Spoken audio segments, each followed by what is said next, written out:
bagaimana setiap anak-anak Tuhan di hari akhir atau zaman yang semakin dekat dengan kesudahannya, kita membuat keputusan dalam hidup kita pribadi lepas pribadi. Kita membuat kepastian dan memastikan bagaimana kita sebagai anak-anak Allah. Apa yang terjadi di akhir-akhir ini? Apa yang terjadi di akhir-akhir ini? Yang saya perhatikan lewat pengalaman, bahkan penglihatan, atau apa yang saya perhatikan di sekitar-sekitar kita, bahkan kita juga memperhatikan, kebanyakan orang atau kebanyakan situasi itu memburamkan Injil. Simak ini, memburamkan Injil, memburamkan firman Tuhan, membuatnya seolah-olah tidak begitu penting lagi. Firman Tuhan tidak begitu penting untuk diperhatikan atau dilakukan. Meskipun kita tahu bahwa Abraham diperhitungkan sebagai orang percaya karena dia melakukan firman Tuhan, bukan karena kebenaran yang ada padanya, tetapi karena dia berbuat seperti yang Tuhan firmankan. Tetapi Alkitab mengajarkan kita di mana ada Roh Allah, di situ ada damai sejahtera, di situ ada sukacita, dan di situ ada kuasa serta otoritas, di mana segala situasi dan keadaan itu terkendali sebagaimana Allah menginginkan. Ini harus diajarkan di gereja kita, bahwa penting bagi kita untuk bukan menganggap bahwa firman Tuhan ini hanya sebagai panggilan supaya kita berminggu. Bertahun-tahun kita sudah menjadi Kristen, tapi apa pengajaran Kristus yang kita dapat? Tuhan menginginkan sebuah kondisi di mana kerinduan kita tidak boleh diwarnai oleh semua bentuk-bentuk yang diinginkan oleh dunia ini. Tidak boleh. Tuhan Yesus berkata dalam, coba kita buka dulu Lukas 21. Lukas 21 ayat 34 sampai 38. Jagalah dirimu supaya hatimu jangan syarat oleh pesta pora, kemabukan, serta kepentingan-kepentingan duniawi, dan supaya hari Tuhan jangan dengan tiba-tiba jatuh ke atas dirimu seperti suatu jerat, sebab ia akan menimpa semua penduduk bumi ini. Berjaga-jagalah senantiasa sambil berdoa, supaya kamu beroleh kekuatan untuk luput dari semua yang akan terjadi itu, dan supaya kamu tahan berdiri di hadapan Anak Manusia. Pada siang hari Yesus mengatakan kepada Allah, dan pada malam hari ia keluar dan bermalam di gunung yang bernama Bukit Zaitun. Dan pagi-pagi semua orang banyak datang kepadanya di dalam bait Allah untuk mendengarkan dia. Puji Tuhan.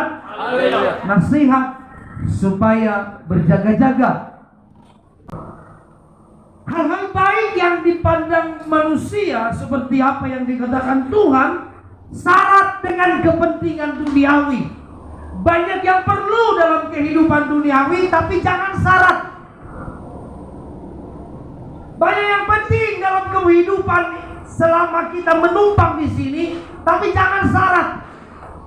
Bapak Ibu Saudara yang terkasih dalam Tuhan, panggilan kita kepada terang Allah yang disebut panggilan Injil sampai hari ini saya tidak yakin apakah semua orang Kristen sudah memiliki pengertian yang sama sebagaimana Injil itu diajarkan. Itu sebabnya pengajaran tentang firman Allah, tentang Injil yang dikatakan Rasul Paulus sebagai kekuatan yang menyelamatkan. Rasul Paulus mengatakan sendiri, jangan selalu syarat. atau hanya berpatokan pada hal-hal lahiriah? Dalam pengajaran firman Tuhan, coba kita baca firman Tuhan. Efesus 3. Rasul Paulus selalu mengatakan rahasia. Gitu ya. Seringkali kita menemukan kata rahasia. Kenapa itu rahasia? Saudara tahu kenapa rahasia? Setiap yang namanya rahasia perlu satu usaha untuk mengungkapkan, membongkar, membutuhkan sebuah penyingkapan. Dan kepada siapa rahasia ini dinyatakan, maka dia menjadi orang yang unstoppable. Dia tidak terhentikan.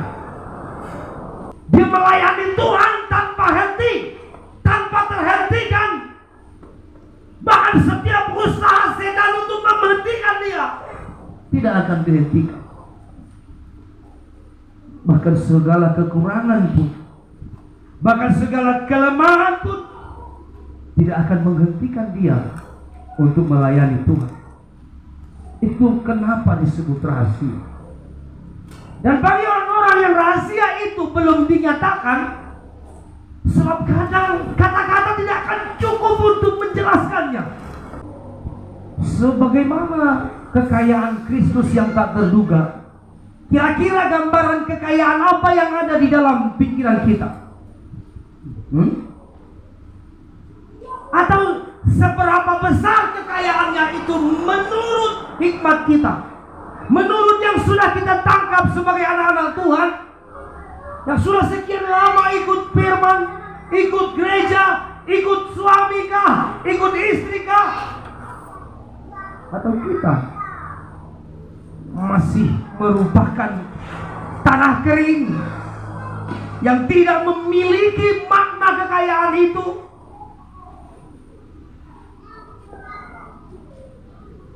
Ini yang paling mengerikan. Ini yang paling mengerikan. Jadi kalau Injil serumit dan sekomplit ini untuk dipikirkan, di mana ini menjadi sebuah rahasia berabad-abad, kita udah ngapain? Kita udah bagaimana? Nah, itu sebabnya Bapak Ibu, Rasul Paulus mengatakan bahwa Injil itu komplit demi kepentingan duniawi kita. Allah lebih tahu apa yang kita perlu. Allah lebih tahu bagaimana menyelamatkanmu. Allah lebih tahu bagaimana membuatmu bisa bertahan menurut maksud dan rencananya. Tetapi setiap orang yang mau menghadap Tuhan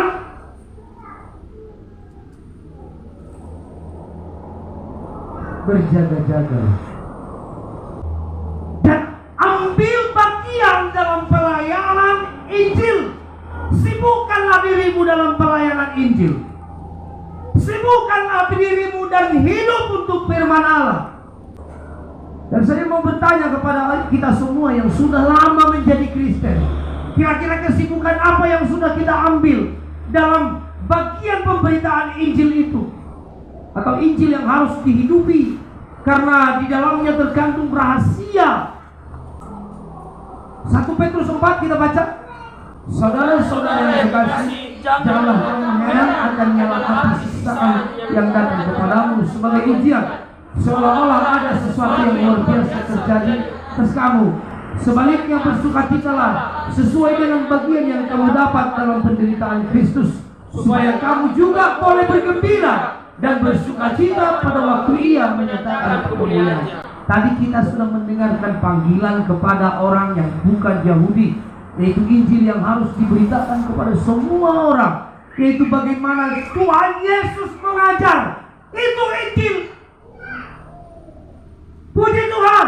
Bagaimana Tuhan Yesus mengajar dan bagaimana ajarannya itu memindahkan kita dari keadaan yang tanpa mengenal Allah menjadi mengenal Allah, yang dahulu tidak terhitung sebagai bukan kita dihitung. Itu sebabnya penderitaan sebagai orang Kristen harus diterima sebagai sesuatu yang membahagiakan. Apa penderitaan sebagai orang Kristen? Adakah kita mengerti bagaimana menjadi orang Kristen yang menderita? Apa penderitaanmu?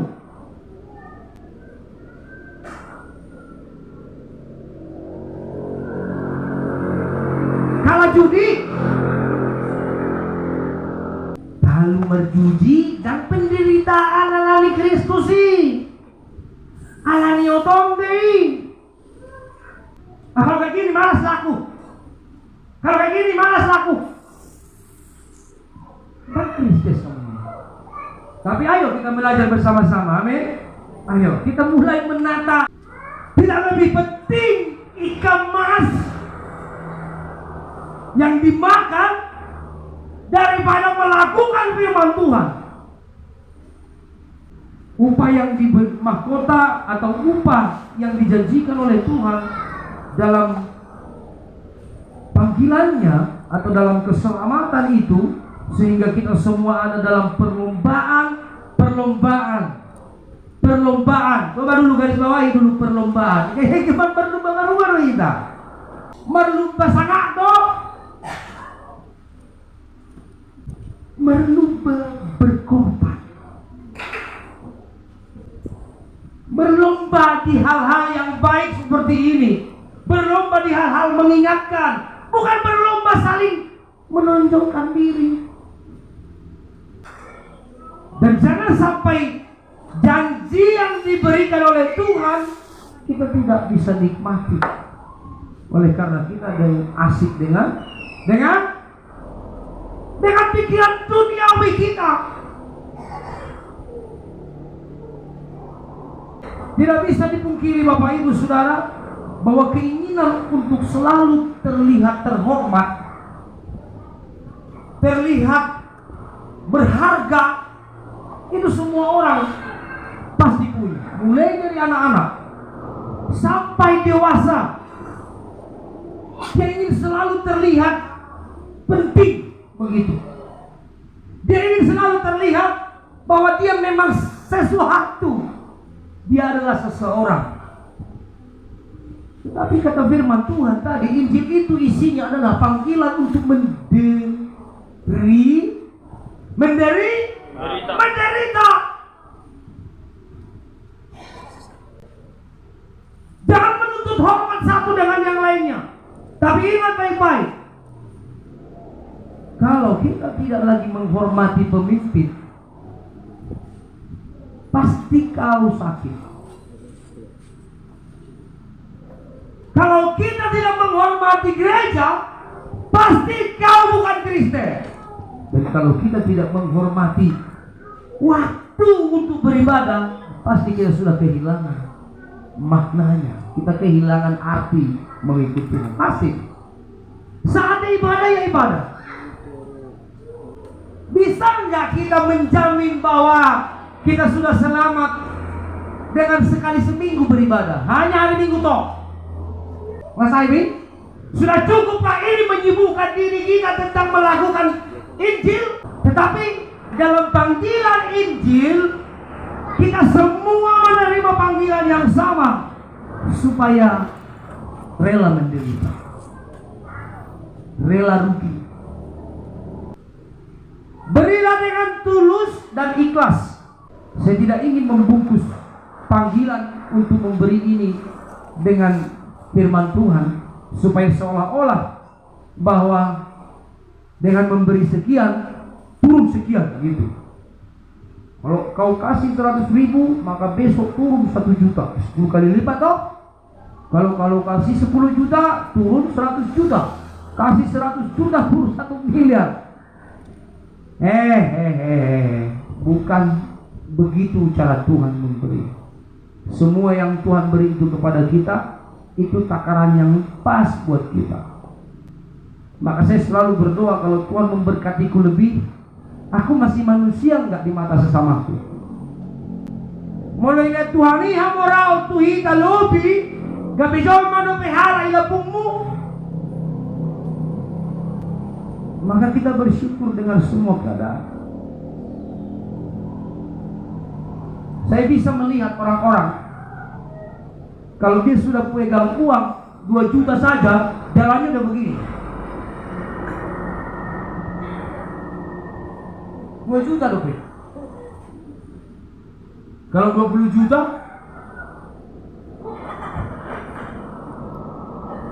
kalau 200 juta,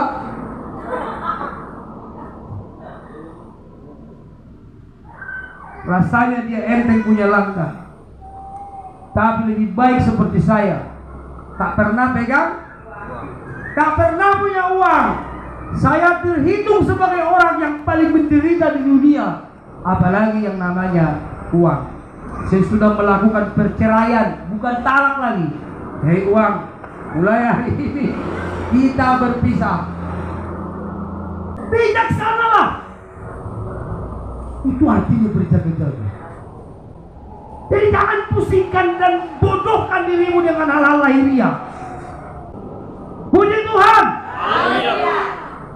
Jadi Bapak Ibu Saudaraku yang kekasih dalam Tuhan, saya percaya kita semua diberkati lewat kebenaran ini. Dan ingatlah bahwa panggilan yang diberikan oleh firman Allah atau Injil yang kita dengarkan itu satu panggilan untuk menderita. Penderitaan yang dimaksud adalah rela rugi. Kalau kau menghitung-hitung tenagamu untuk Tuhan, kalau kau menghitung pemberianmu untuk Tuhan, kalau kau menghitung apa yang kau berikan kepada Tuhan, maka Tuhan juga mungkin akan menghitung seperti apa kita akan diberkati nanti. Karena firman Tuhan juga mengatakan takaran yang kita pakai dan gunakan itu juga yang diukurkan kepada kita. Di saat kapan kita dicobai dalam keadaan-keadaan saat-saat genting, itu bukan karena kalau kita mengalami sebuah kerugian atau sebuah keadaan, itu bukan karena kita tidak selalu kita karena dicobai Tuhan, tidak. Itu karena kita bodoh. Itu karena kita tidak waspada. Itu sebabnya selalulah berpikir, selalulah waspada, selalulah beribadah. Ingat baik-baik ini, perjalananmu mulai dari rumah sampai ke gereja, atau mulai dari rumah sampai tempat di mana kita beribadah, itu mungkin saja kita menemukan sesuatu. Ingat baik-baik, kalau Tuhan memang mendengarmu, Dia tidak harus selalu memberikan apa yang kau mau. Justru bukti daripada Tuhan mendengar, Dia mengerti apa yang kita perlukan. Dia mengerti itu, dan Dia tahu kapan harus memberikannya. Siapa yang gak mau kaya di dunia ini? Ada gak? Ada yang cita-citanya menjadi miskin melarat kuadrat? Gak ada. Semua juga ingin supaya hidupnya lebih baik, dan kiranya juga saudara diberkati Tuhan. Oleh karena pekerjaan pembangunan ini, kita semua diberkati Tuhan, sehingga melalui berkat yang Tuhan berikan kepada kita, kita boleh mengalami hal-hal yang baru. Itu sebabnya selalulah berpikir bahwa Tuhan memelihara kita. Berpikirlah. Haleluya. Haleluya. Amin. Mari kita bangkit berdiri.